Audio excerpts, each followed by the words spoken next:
नमस्कार, मेरा नाम है सुमित सिंह मेहता। हाजिर हूँ सामने क्वांटम मैकेनिक्स से रिलेटेड एक और नया लेक्चर लेके। आज का हमारा है लेक्चर नंबर कौन सा है 17। ठीक है, ओके।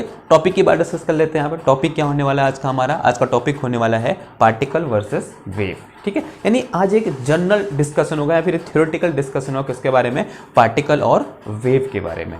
ओके ना, इसमें भी हम चलो एक बार क्या कर लेते हैं, स्कीमेटिक बना लेते हैं, यानी क्या क्या पढ़ने वाले हैं वो डिस्कस कर लेते हैं, फिर उसके बाद शुरू करते हैं। ठीक है, तो देखो सबसे पहले आज डिस्कस करेंगे किसके बारे में, हम classical particle and classical wave के बारे में। किसके बारे में सबसे पहले डिस्कस करेंगे, क्लासिकल पार्टिकल। ये भी लिख लीजिए आप, क्योंकि जब पढ़ेंगे तो आसानी रहेगी। Classical particle and classical wave,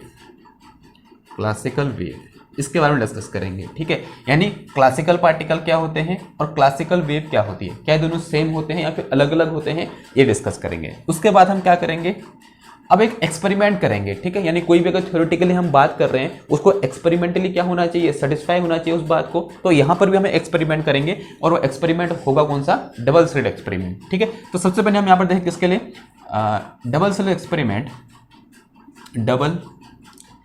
experiment for classical particle, classical particle कहने का मेरा मतलब क्या हुआ, जैसे बुलेट क्या है, जो फायर होती ना बुलेट, वो क्या है, क्लासिकल पार्टिकल होगी। ठीक है, फिर हम देखेंगे किसके लिए, double slit experiment for classical wave. किसके लिए देखेंगे, double slit experiment for classical wave. किसके लिए, फॉर क्लासिकल वेव। ओके, ये हुआ। ठीक है, double slit experiment for classical particle, double slit experiment for classical wave. उसके बाद आएगा हमारा क्या, क्वांटम पार्टिकल एंड या फिर क्वांटम व्यू। ये तो क्लासिकल व्यू हो गया, इसको आप ऐसे ही बोलते हो, क्लासिकल व्यू भी बोल सकते हो।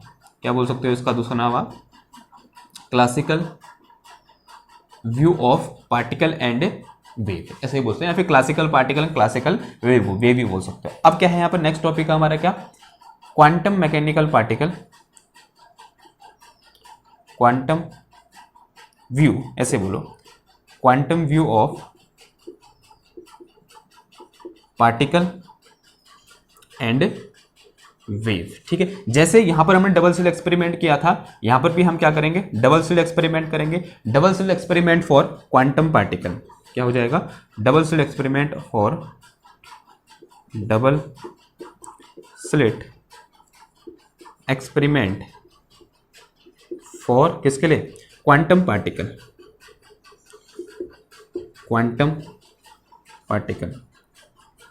ओके, यानी दैट इज, जैसे क्वांटम पार्टिकल होता है इलेक्ट्रॉन, हम यहाँ पे स्पेशली किसके लिए देखेंगे, इलेक्ट्रॉन के लिए देखेंगे। ठीक है, नाउ यहाँ से कुछ इंपॉर्टेंट रिजल्ट आएंगे। ठीक है, एक तो इंपॉर्टेंट रिजल्ट ये आएगा, इंपॉर्टेंट रिजल्ट। ठीक है, ये जो मेरे पास क्या होगा, क्वांटम व्यू होगा, इससे कुछ इंपॉर्टेंट रिजल्ट आएंगे। पहला रिजल्ट तो क्या होगा, जो इलेक्ट्रॉन होता है ना, वो क्या होता है, बहुत डेलिकेट होता है। Electron is very delicate particle, electron is very delicate भी बोल सकते हैं या फिर साई भी बोल सकते हैं। क्या, साई यानी शर्मीला होता है वो, या क्या होता है, डेलिकेट होता है।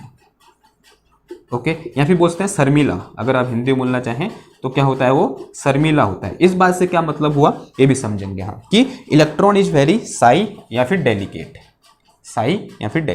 और एक और चीज यहां पर इंपॉर्टेंट बात सामने आएगी, वो क्या आएगी, माइक्रोस्कोपिक वर्ड इज अनडिटर्मिनिस्टिक। क्या होता है, इनडिटर्मिनिस्टिक।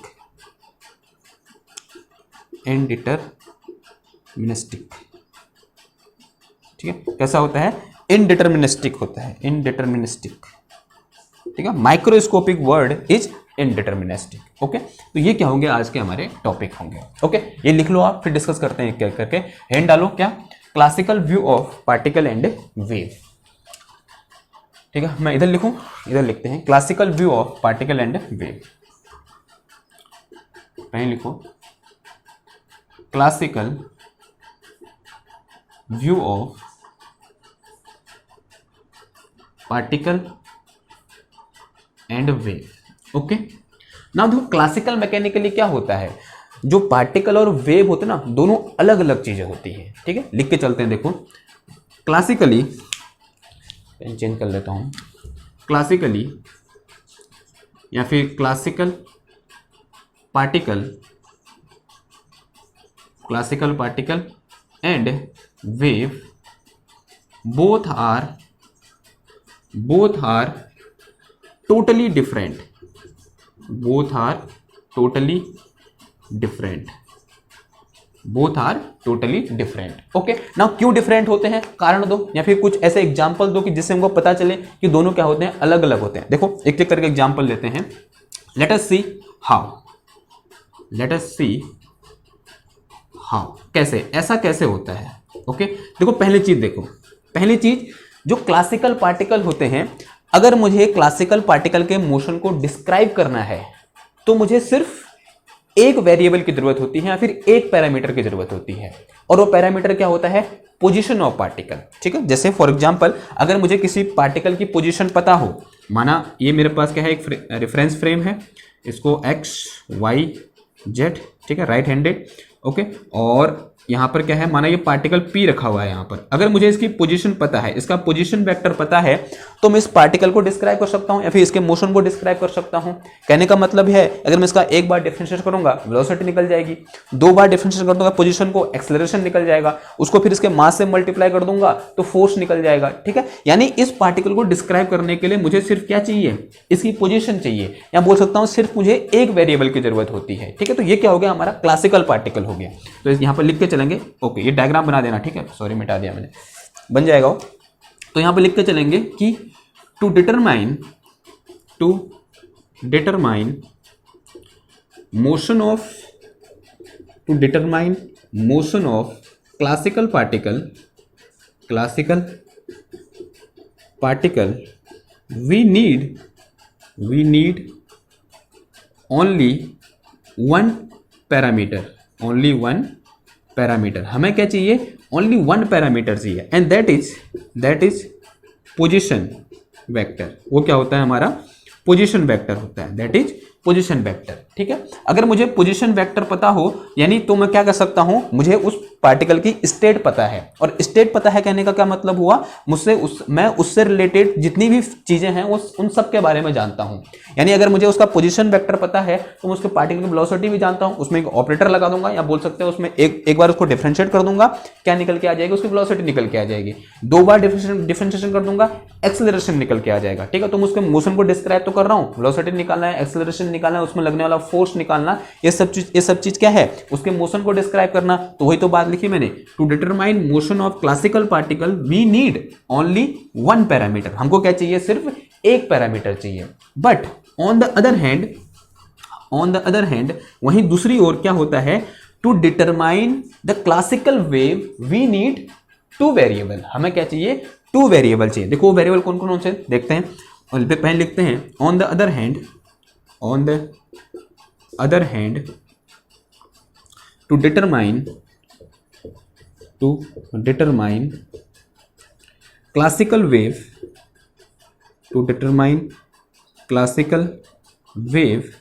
वी नीड टू पैरामीटर या टू पैरामीटर। ठीक है, क्या चाहिए हमको, दो पैरामीटर चाहिए, या बोल सकते हैं टू वेरिएबल। पैरामीटर बोलो या फिर वेरिएबल बोलो, हमें क्या चाहिए, दो वेरिएबल चाहिए। And these two variable are, क्या होते हैं वो बता सकते हैं कोई, these two variable are, 11th में पढ़ी है ना wave, these two variable are क्या होते हैं, एम्पलीट्यूड एंड फेज। क्या होता है, एम्पलीट्यूड एंड फेज। ठीक है, यानी अगर मुझे किसी एक क्लासिकल वेव का एम्पलीट्यूड और फेज पता है, तब मैं उसके मोशन को क्या कर सकता हूं, डिटरमाइन कर सकता हूं, या फिर बोल सकते हैं क्या लिखा, on the other hand to determine motion, यहां पे मोशन भी लिखो, to determine motion of classical wave, we need two parameter variable, these two variable are amplitude and phase. अगर मुझे किसी एक क्लासिकल वेव का एम्पलीट्यूड और फेज पता है तो मैं उसके मोशन को क्या कर सकता हूं, डिस्क्राइब कर सकता हूं। देखो ऐसा क्यों बोल रहा हूं, since we know displacement of a plane wave, अगर मैं एग्जांपल की बात करूं फॉर ए प्लेन वेव, अगर मैं किसकी बात करूं, किसी एक प्लेन वेव की बात करूं, तो प्लेन वेव के लिए जो मेरे पास क्या होती है, इक्वेशन ऑफ वेव होती है, वो क्या होती है, या फिर डिस्प्लेसमेंट एट एनी टाइम या फिर और एट एनी पोजीशन क्या होता है, e की पावर i के x माइनस ओमेगा टी होता है, ऐसा तो होता है। ठीक है, नाउ ये चीज क्या होती है, दिस इज एम्पलीट्यूड, और ये जो टर्म है यहाँ पर, ये जो आर्गुमेंट होता है, इसे हम क्या बोलते हैं, फेज बोलते हैं। जो ये ओमेगा टी सॉरी के एक्स माइनस ओमेगा टी है, ये क्या है, मेरा फेज है, इसी को मैं क्या बोलता हूँ, फेज बोलता हूँ, रिप्रेजेंटेड बाई फाई। तो इस इक्वेशन को मैं ऐसे लिख सकता हूँ, psi r comma t is equal to a e की पावर आई ओमेगा, सॉरी यहाँ आई फाई, ऐसे लिखा जा सकता है इसको, i phi, where phi is phase. तो मुझे ये इक्वेशन बता रही है, अगर मुझे इसके मोशन को डिस्क्राइब करना है, मोशन को डिस्क्राइब करने का मतलब इसका डिस्प्लेसमेंट निकालना है, तो मुझे दो वेरिएबल चाहिए, एक क्या चाहिए, एम्पलीट्यूड, और दूसरा क्या चाहिए, मुझे इसका फेज चाहिए। ठीक है, एक minute,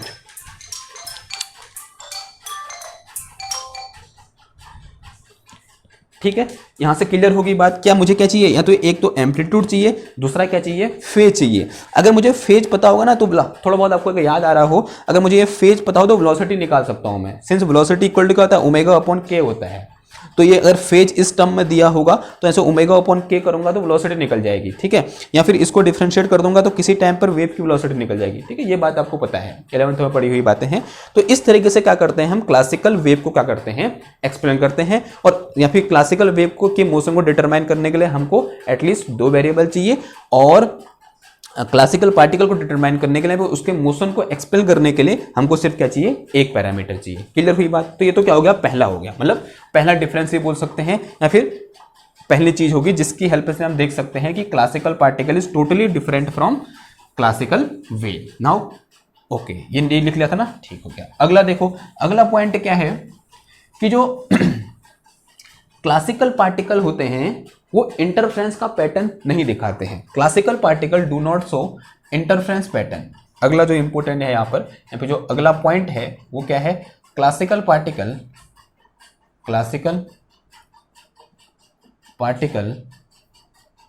do not show interference pattern,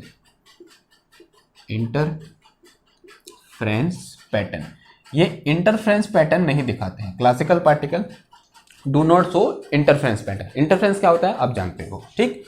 अगला क्या है, जो क्लासिकल वेव होती हैं वो इंटरफ्रेंस पैटर्न दिखाती है। क्लासिकल वेव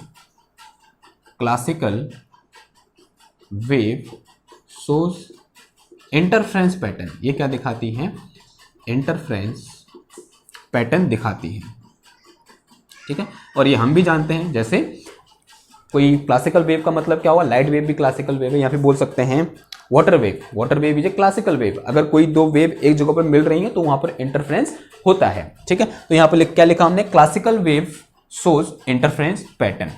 एक और इंपॉर्टेंट चीज है यहां पर, when two particle meet at a point in space, ठीक है। तो क्या लिखो यहां पर एक और नेक्स्ट पॉइंट, ये तो एक डिफरेंस ये हो गया, यहां पर ऑन द अदर हैंड भी लिख देना, ठीक है।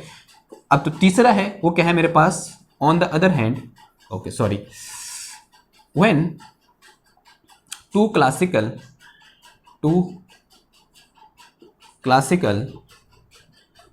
Particle combine at any point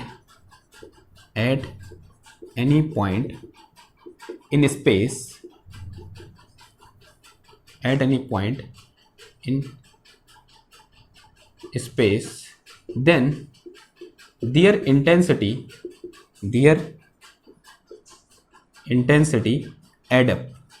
उनकी इंटेंसिटी क्या हो जाती है, ऐड हो जाती है, ठीक है। अभी समझेंगे इसका कहने का मतलब है, एक्सपेरिमेंट समझेंगे। फिलहाल उसको ऐसे सुन लो कि मतलब अगर कोई दो क्लासिकल पार्टिकल किसी एक पॉइंट पर मिल रहे हैं तब उनकी इंटेंसिटी क्या हो जाती है, ऐड हो जाती है, ठीक है। यानी जो नई इंटेंसिटी होगी उन दो पार्टिकल के इंडिविजुअल इंटेंसिटी के सम के बराबर होगी, ठीक है। ये कहने का मतलब ये हुआ। नाउ अब on the other hand when to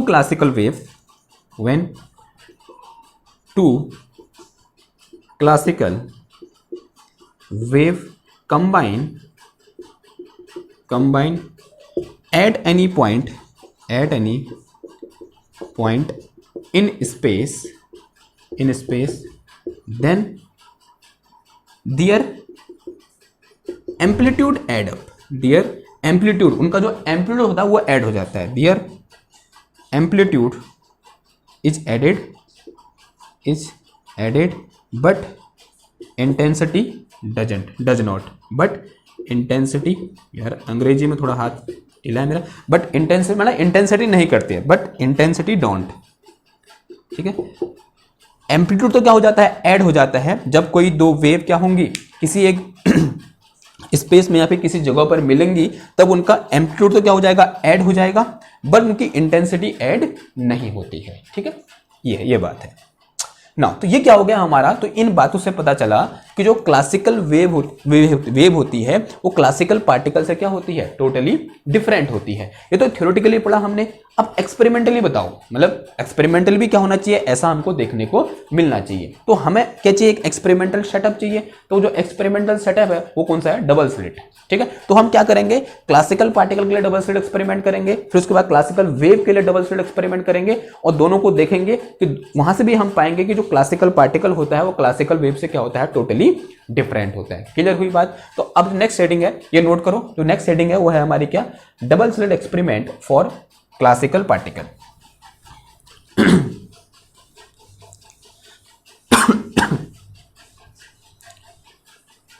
double slit experiment क्या है heading,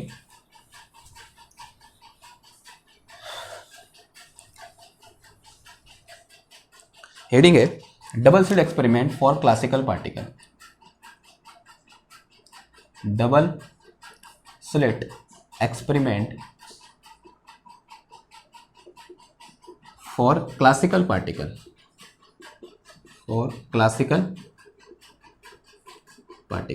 double slit experiment for classical particle.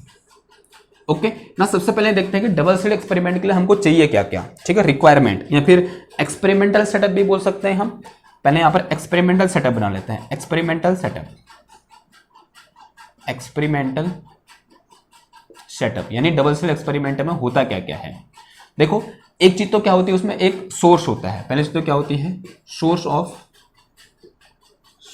Of particle और वेव, या तो पार्टिकल का सोर्स होगा या फिर वेव का सोर्स होगा, ठीक है। दूसरी चीज क्या होती है, एक वॉल होती है, ए वॉल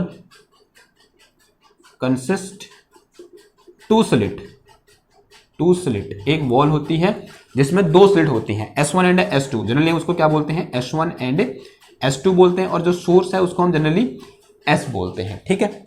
और तीसरी चीज क्या होती है यहां पर, ये अलग है, ठीक है। तीसरी चीज क्या होती है, एक होता है इसमें क्या, स्क्रीन, ए स्क्रीन हैविंग काउंटर, जिसमें क्या लगा होता है, काउंटर लगा होता है, या फिर या बोल सकते हैं इसको ए screen in which A counter is attached, या बोल सकते हैं ए स्क्रीन हैविंग काउंटर, जिसमें क्या लगा होता है, काउंटर लगा होता है, COUNTER, इसमें क्या लगा होता है, काउंटर लगा होता है। काउंटर क्या करेगा, यानी जैसे वो स्क्रीन लगी होगी, वो स्क्रीन में जैसे ही क्या होंगे, कोई भी पार्टिकल इंसिडेंट करेगा तो उसको काउंट करेगा, बताएगा कि हाँ इंसिडेंट कर गया, या फिर वेव इंसिडेंट करेगी तो हमको बताएगा, तो उसका नाम क्या दे दिया हमने, काउंटर दे दिया। ओके, तो देखते हैं होता कैसा है। तो कुछ इस टाइप का होता है कि यहाँ पे मेरे पास क्या होगा, एक सोर्स होगा, ये क्या है मेरे पास, सोर्स अज्यूम कर ले, this is our source, SOURC, source है। इसके ठीक सामने एक वॉल होती है इस तरीके से, ठीक है। इस वॉल में दो स्लिट होते हैं, एक S1 और एक S2। स्लिट क्या होती है, एक बहुत महीन जो चीज है, या फिर उस महीन ऑर्डर क्या होगा, लगभग 1 एंगस्ट्रॉम के ऑर्डर का वो क्या होता है, इस तरीके से एक छेद टाइप का बोल सकते हैं, ठीक है, स्लिट। ओके, क्लियर हुई बात। एक पन्ना लो, स्लिट को कैसे समझोगे, एक पन्ना लो, उस पन्ने में ब्लेड से एक ऐसे चीरा मार दो, जो चीरा होगा वो किसको रिप्रेजेंट करेगा, स्लिट को रिप्रेजेंट करेगा, ठीक है। तो ये वही दो स्लिट हैं, इसको, इस स्लिट को क्या बोल दिया, S1, इसे क्या बोल दिया, S2, and this is source. ये चीज क्या है, सोर्स है। और उसके ठीक सामने रखी जाती है क्या, स्क्रीन। यहाँ पे क्या रखी जाती है, स्क्रीन, और इस स्क्रीन में क्या लगे होते हैं, काउंटर लगे होते हैं, ठीक है। इसमें हमने क्या लगाए होते हैं, काउंटर।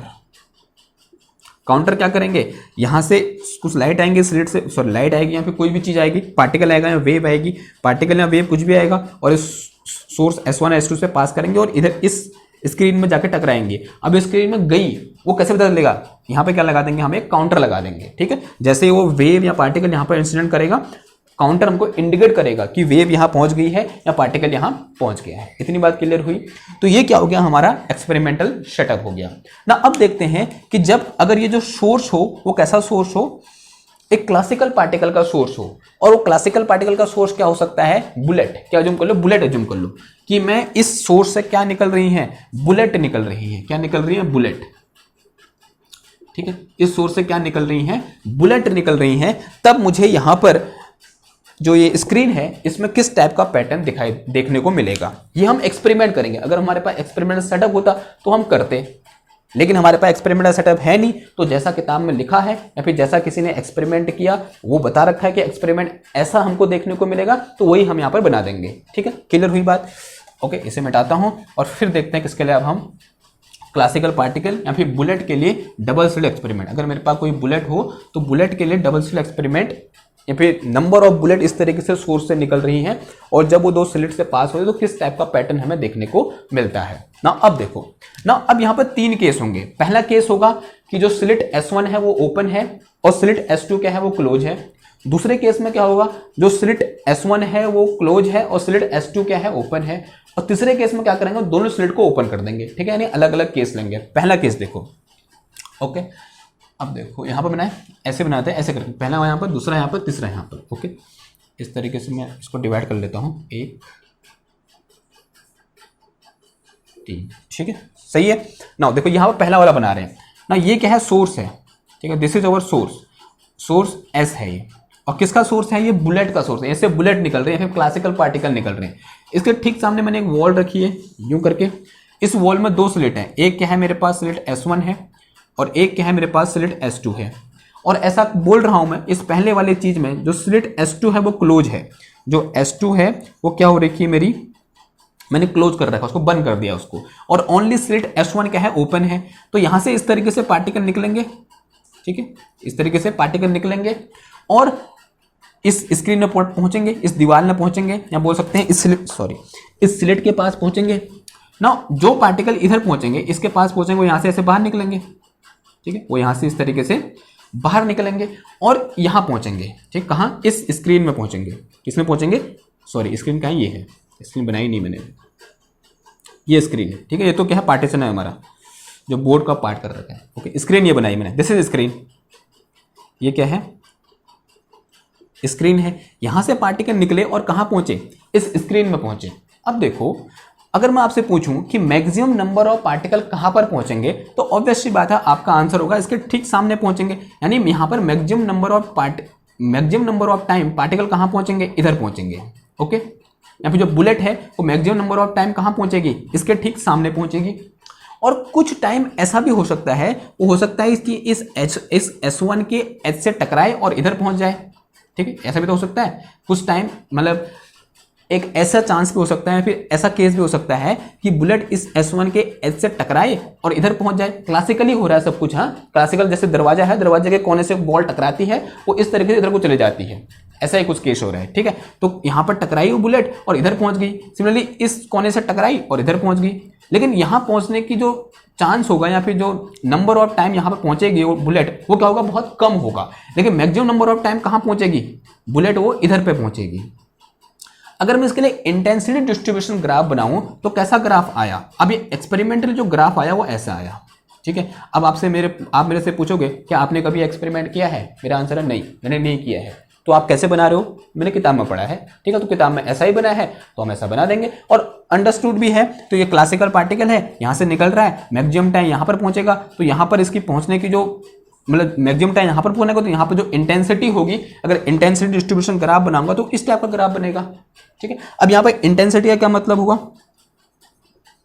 इंटेंसिटी का मतलब हुआ number of particle incident per unit time per unit area, ठीक है। इस तरीके से number of particle per unit time incident per unit time, incident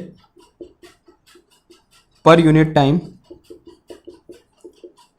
per unit area, per unit area. ठीक है, तो यहां पर सबसे ज्यादा होंगे, यहां कम और इंटेंसिटी डिस्ट्रीब्यूशन का ग्राफ कुछ इस टाइप का आएगा। यानी स्लिट S1 के सामने मुझे सबसे ज्यादा नंबर ऑफ पार्टिकल पहुंचते हुए मिलेंगे, ऑब्वियस सी बात है। और यहां पर जो इंटेंसिटी बोल दी मैंने, कितनी बोल दी, I1 बोल दी। इंटेंसिटी कितनी बोल दी मैंने, I1। नाउ सेकंड केस में क्या होगा, अभी तो मैंने S2 क्लोज कर रखा है, अब S1 को क्लोज कर दूंगा और S2 को ओपन कर दूंगा। सेम केस है कि ये क्या है मेरे पास, यहाँ पर सोर्स है इस तरीके से कोई, और इससे क्या निकल रही है इस तरीके से बुलेट या फिर क्लासिकल पार्टिकल बाहर निकल रहे हैं। इसके ठीक सामने एक वॉल लगा रखी है, इस वॉल में दो स्लिट है, एक S1 है और एक S2 है।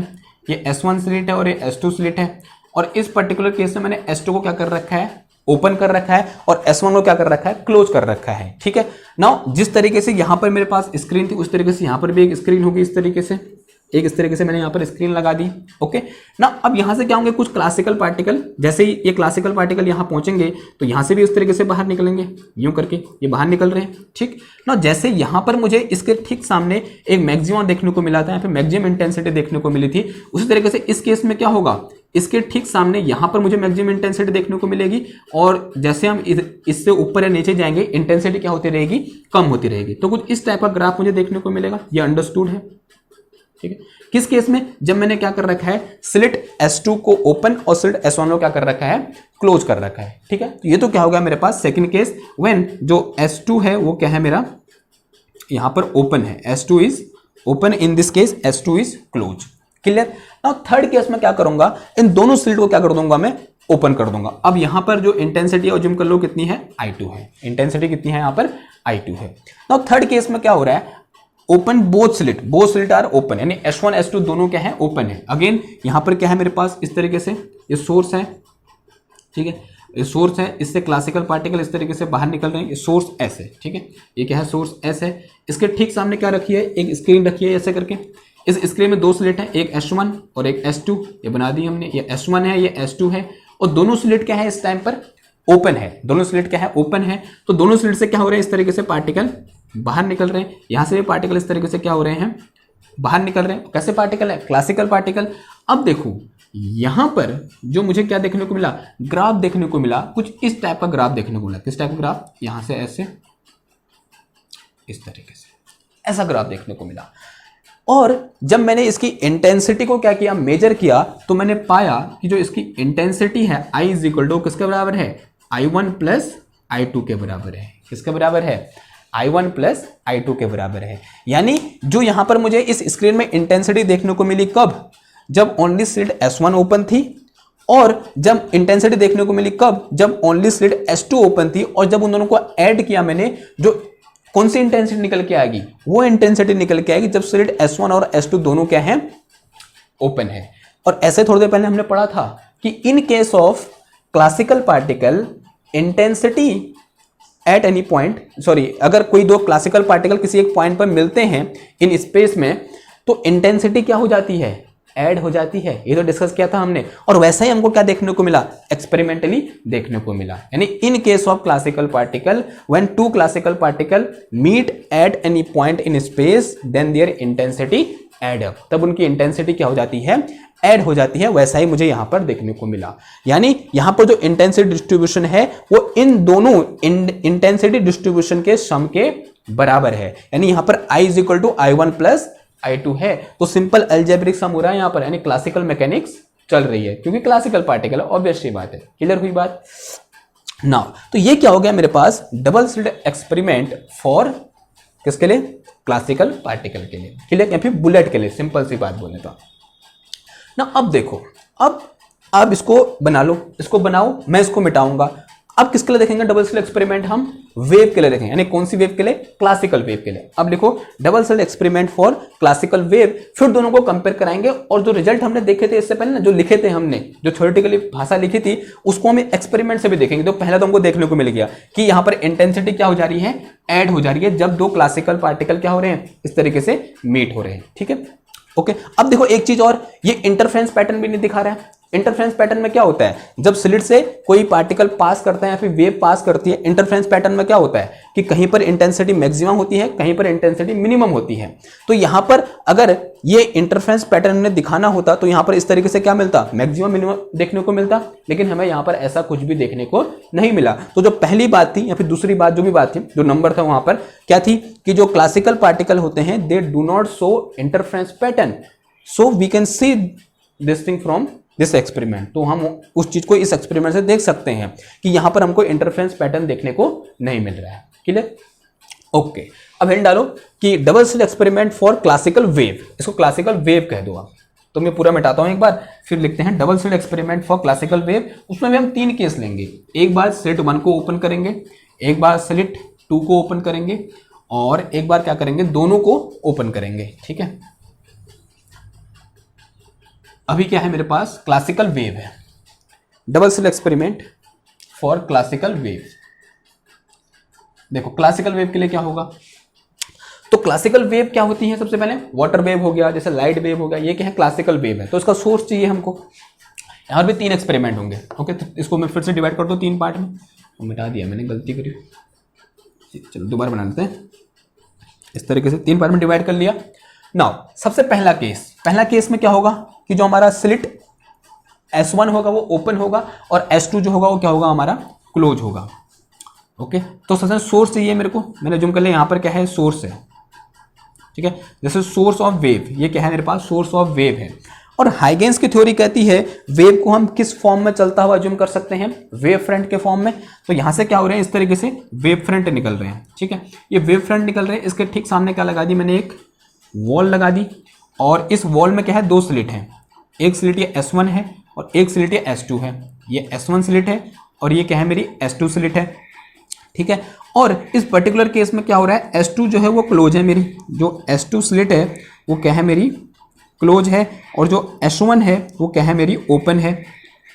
S2 क्लोज है और S1 क्या है, ओपन है। तो जैसे ये वेव फ्रंट इस सोर्स S1 पर पहुंचेंगे, हम जानते हैं जो सोर्स S1 है वो क्या करेगा, एक नए वेव सोर्स की तरह बिहेव करेगा, और यहां से जो है सेकेंडरी वेवलेट्स निकलेंगी, जिसको हमने हाइगेंस प्रिंसिपल बोला था। ठीक है, अगर आपने 12th में हाइगेंस प्रिंसिपल पढ़ा है तो आपको पता होगा कि जो ये मेरे पास S1 पॉइंट है किस तरह काम करता है, या फिर जो S1 स्लिट है, जैसे ये वेव फ्रंट यहां पर पहुंचेंगे S1 पर, ये एक नए सोर्स ऑफ लाइट तरह काम करता है, और यहां से क्या निकलती है, सेकेंडरी वेवलेट्स निकलती हैं। तो यहां से इस तरीके से क्या होंगी, सेकेंडरी वेवलेट्स निकलेंगी। और ध्यान देने वाली बात है, जो सेकेंडरी वेवलेट्स की जो वेलोसिटी होगी वो जो ओरिजिनल वेव है या फिर जो ओरिजिनल लाइट है या ओरिजिनल वेव है उसके बराबर होगी। There is no change in velocity, velocity में कोई भी चेंज आने वाला नहीं है। तो यहां से वेव फ्रंट आगे निकल रहे हैं यूं करके ना। अब देखो, अब इस टाइम पर क्या, स्लिट सिर्फ एक स्लिट ओपन है। तो इस केस में जो एक्सपेरिमेंट रिजल्ट आया वो कुछ इस टाइप का आया, यानी इस टाइप का ग्राफ। अरे सॉरी, फिर वही बना दिया मैंने, स्क्रीन बनाते मैंने, इसको मैं बार बार स्क्रीन समझ रहा, स्क्रीन नहीं है, थोड़ा पास हो गया, दूर बनाते हैं। दिस इज अवर स्क्रीन, ये स्क्रीन है। तो इस केस में जो इंटेंसिटी ग्राफ देखने को मिला वो कुछ इस टाइप का देखने को मिला, यानी जैसा हमको क्लासिकल पार्टिकल के देखने को मिल रहा था जब केवल एक स्लिट ओपन है, और इसको मैंने इंटेंसिटी क्या बोल दिया, I1 बोल दिया। अंडरस्टूड बात है, यहां पर कुछ हो तो रहा नहीं होगा, इंटरफ्रेंस यहां से आ रही होगी लाइट और यहां पर पड़ रही होगी, और इस तरीके का मुझे इंटेंसिटी ग्राफ देखने को मिल रहा है। ठीक, क्लियर हुई बात ना। सेकेंड केस में क्या करेंगे, सोर्स यही है, सेम सोर्स है हमारे पास, ये सोर्स S है, और ठीक I1 होगी। ठीक, और यहां से इस तरीके से क्या निकल रही है, वेव फ्रंट निकल रही है। इसके ठीक सामने क्या रख दिया मैंने, एक इस तरीके से स्क्रीन रख दिया, इस स्क्रीन में 2 स्लिट है, एक S1 और एक S2। This is S1 slit and this is S2 slit. In this particular case क्या कंडीशन है हमारे पास कि जो S1 है वो क्या है, हमारी क्लोज है। S1 is close but S2 is open. S2 को क्या कर दिया हमने, ओपन कर दिया। इसे क्लोज कर दो और इसे क्या कर दो आप, ओपन कर दो। इसको क्या कर दिया मैंने, ओपन कर दिया। अब देखो, अब इस केस में जो S2 है, जैसे ये वेव फ्रंट इस S2 पर पहुंचेगा, ये S2 किस तरह काम करेगा, एक नए सोर्स ऑफ लाइट तरह काम करेगा, और यहां से सेकेंडरी वेवलेट्स निकलेंगे कुछ इस तरीके से। ओके, और एक्सपेरिमेंटली ये देखा गया, इस टाइम पर जो इंटेंसिटी कर्व है कुछ इस टाइप का देखने को मिला, जैसा, अरे यार क्या कर रहा हूं, कैसा देखने को मिला। अगेन यहां पर स्क्रीन बनाओ यूं करके, दिस इज अवर स्क्रीन, ये क्या है, ये स्क्रीन है, ठीक है, और यहाँ पर ये स्क्रीन। देखो एक्सपेरिमेंटल देखने को मिल रहे हैं, मैं यहाँ पर कोई जानबूझ के नहीं बना रहा हूँ, एक्सपेरिमेंटल रिजल्ट है ये। अब एक्सपेरिमेंटली ऐसा देखने को मिला कि यहाँ पर इस टाइप का इंटेंसिटी ग्राफ आया, यानी मैक्सिमम इंटेंसिटी कहाँ हुई, इस स्लिट के ठीक सामने। कहाँ हुई, इस स्लिट के ठीक सामने, यानी यहाँ पर। यानी वही ग्राफ जैसा किसके लिए, क्लासिकल पार्टिकल के लिए देखने को मिला था इन case of when S2 is open, वैसा ही देखने को मिला, सेम टू सेम, दो कोई चेंज नहीं। अगर आप अपने बनाया है वो डायग्राम तो आप देख सकते हो दोनों केस में क्या है, डायग्राम सेम बना है, या फिर इंटेंसिटी कर्व यहाँ पर सेम देखने को मिला है। नाउ थर्ड केस देखो आप, थर्ड केस में क्या हो रहा है, जो सोर्स तो वही है, इस तरीके से लाइट का सोर्स है यूं करके, या फिर किसी वेव का सोर्स है। अब यहाँ पर जो मेरे पास ये वॉल है, इस वॉल में दो स्लिट हैं, एक S1 है और एक S2 है। इसे क्या बोल दो, S1, इसे क्या बोल दो, S2 बोल दो, ठीक है ना। इस केस में इंपॉर्टेंट चीज क्या है, दोनों ओपन है, जो S1 है वो भी क्या है मेरी ओपन है, और जो S2 है वो भी क्या है मेरी ओपन है, ठीक है। नाउ अब पहला क्वेश्चन तो आपसे ये है, क्या यहां पर भी अगर मैं ऐसे देखूं, एनालॉजी करना चाहूं कि वहां पर S1 जब ओपन था और S2 क्लोज था, इसका ग्राफ वैसा ही आया जैसा पार्टिकल का देखने को मिला था। इस केस में भी जब S1 ओपन था, जो S1 क्लोज था और S2 ओपन था, वैसा ही ग्राफ देखने को मिला इंटेंसिटी का जैसा पार्टिकल का देखने को मिला था। क्या यहां पर भी वैसा ही ग्राफ देखने को मिलेगा, ऐसा हम एक्सेप्ट कर रहे हैं, मतलब ऐसी हमारी एक्सपेक्टेशन है कि जैसा क्लासिकल पार्टिकल को देखने को मिला वैसे ही वेव के लिए भी देखने को मिलेगा। तो आंसर है ऐसा हमको देखने को नहीं मिलता है। हमें कैसा ग्राफ देखने को मिलता है, हमें कुछ इस टाइप का ग्राफ देखने को, अगर ये मेरी स्क्रीन है तो यहाँ पर जो ग्राफ देखने को मिलता है, यहाँ से इस तरीके से क्या होंगे, सेकेंडरी वेवलेट्स निकलेंगी, वो तो निकलेंगी, वो तो पता ही है हमको, बहुत बार कह दिए हैं। जो यहाँ पर ग्राफ देखने को मिलता है, कैसा देखने को मिलता है, इस तरीके का देखने को मिलता है, आप लोगों ने पढ़ा हुआ है। यहाँ पर एक सेंटर मैक्सिमा, फिर उसके बाद इस तरीके से इंटेंसिटी कम होती जाती है। यानी क्या दिखा रहे हैं ये, ऐसा कब देखने को मिलता है, this is result of interference. ये किसका रिजल्ट है, इंटरफेरेंस का रिजल्ट है, this is result of interference. ये क्या है मेरे पास, यहां पर क्या हो रहा है, इंटरफेरेंस पैटर्न देखने को मिल रहा है। यहां बोल सकते हैं this is result of interference, result of interference. यानी किसका रिजल्ट है ये, इंटरफेरेंस के बाद रिजल्ट है। यानी वेव ने क्या दिखाया, जब यहां पर दो सोर्स, या फिर जब दो वेव किसी एक पॉइंट पर मिली तो वहां पर मुझे क्या देखने को मिला, इंटरफेरेंस देखने को मिला। क्या देखने को मिला, इंटरफेरेंस। लेकिन वहीं जब दो पार्टिकल मिल रहे थे किसी एक पॉइंट पर, तो वहां पर मुझे इंटरफेरेंस देखने को नहीं मिल रहा था। तो यहां से एक चीज तो पक्का होगी कि जो क्लासिकल वेव होती है वो इंटरफेरेंस पैटर्न क्या करती है, शो करती है। और एक और चीज, क्या जैसे क्लासिकल पार्टिकल के केस में हो रहा था कि यहां पर जो इंटेंसिटी थी वो इन दो इंटेंसिटी के सम के बराबर थी, क्या यहां पर भी ऐसा हमें देखने को मिलेगा कि I1 इज सॉरी ये this I intensity in this case I is equal to I1 plus I2, क्या ऐसा यहां पर भी देखने को मिलेगा? आंसर है नहीं, ऐसा यहां पर देखने को नहीं मिला, ऐसा यहां पर देखने को नहीं मिला। यानी I is not equal to I1 plus I2, यानी जो I है यहां पर जो इंटेंसिटी है इन दो वेव की इंडिविजुअल इंटेंसिटी के सम के बराबर नहीं देखने को मिली। ये तो हमने पढ़ा था कि इन केस ऑफ क्लासिकल वेव जो इंटेंसिटी होती है वो ऐड नहीं होती है। क्या ऐड होता है, एम्पलीट्यूड ऐड होता है। क्या ऐड होता है, एम्पलीट्यूड होता है, न कि ये चीज, न कि इंटेंसिटी। ठीक है, तो क्लासिकल वेव के केस में क्या होता है, इंटेंसिटी ऐड नहीं होती है जब कोई वेव किसी एक पॉइंट पर क्या होती है, कंबाइन होती है, या फिर और अच्छे शब्दों में बोलूं मैं सुपर इम्पोज होती है बोल सकता हूं। ठीक है, तो सुपर इम्पोजिशन के बाद यहां पर इंटेंसिटी ऐड नहीं होती है। क्या ऐड होता है, एम्पलीट्यूड ऐड होता है। वही क्या है, प्रिंसिपल ऑफ सुपरपोजिशन भी है। ठीक है, क्लियर हुई बात। तो आप इन दोनों डायग्राम को ध्यान से देखो, ये आपको बता रही हैं जितने भी पॉइंट हमने ऊपर थ्योरेटिकली लिखे थे उन सारे पॉइंट को क्या कर रही हैं, ये एक्सप्लेन कर रही हैं। ठीक, क्लियर, ओके ना। अब किसी किसी के दिमाग में क्वेश्चन आ सकता है कि यहां पर ऐसा क्यों हो रहा है, इंटेंसिटी वेरिएशन क्यों हो रहा है, यानी यहां पर इंटेंसिटी ज्यादा, यहां पर कम, यहां पर कम, यहां पर कम, फिर नीचे का, ऐसा क्यों देखने को मिल रहा है, यानी कहीं पर मैक्सिमा कहीं पर मिनिमा क्यों देखने को मिल रहा है। Actually this is due to the interference, ये तो हम जानते हैं। ठीक, तो इंटेंसिटी कहीं पर कहां मैक्सिमम होगी कहां मिनिमम होगी, ये किस बात पर डिपेंड करता है, किसी को पता है? ये डिपेंड करता है कि इन दोनों के बीच का फेज डिफरेंस क्या है, कि इन दोनों के बीच का फेज डिफरेंस क्या है, इस बात पर डिपेंड करता है। ओके, देखो हमारी एक्सपेक्टेशन क्या थी जब हमें एक्सपेरिमेंट कर रहे थे, ठीक, यहां ऐसे ऐसे लिखूं, कुछ चीजें मिटा देता हूं मैं, जो ये तो याद ही है ना हमको, इनको मिटा देता हूं ऐसे करके। देखो हमारी एक्सपेक्टेशन क्या थी जब ये एक्सपेरिमेंट हमने किया, लैब में पहली बार किया होगा किसी ने, उसकी एक्सपेक्टेशन क्या थी? देखो एक्सपेक्टेशन ऐसी थी हमारी, एक्सपेक्टेशन की स्पेलिंग देख लेना, क्योंकि मैंने तो कभी की नहीं तो स्पेलिंग भी नहीं आती। एक्सपेक्टेशन कैसी थी मेरी? कुछ ऐसी थी कि जो इंटेंसिटी आई होगी वो किसके बराबर होगी? I1 प्लस I2 के बराबर होगी। लेकिन हुआ क्या? क्या हुआ? क्या देखने को मिला? देखने को ये मिला, एक्सपेक्टेशन तो ये थी, तो व्हाट आई ऑब्जर्व, जो ऑब्जर्वेशन है वो क्या है? जो ऑब्जर्वेशन है वो कुछ ऐसा है कि this I is not equal to I1 plus I2, ठीक है, वो I1 प्लस I2 के इक्वल नहीं है।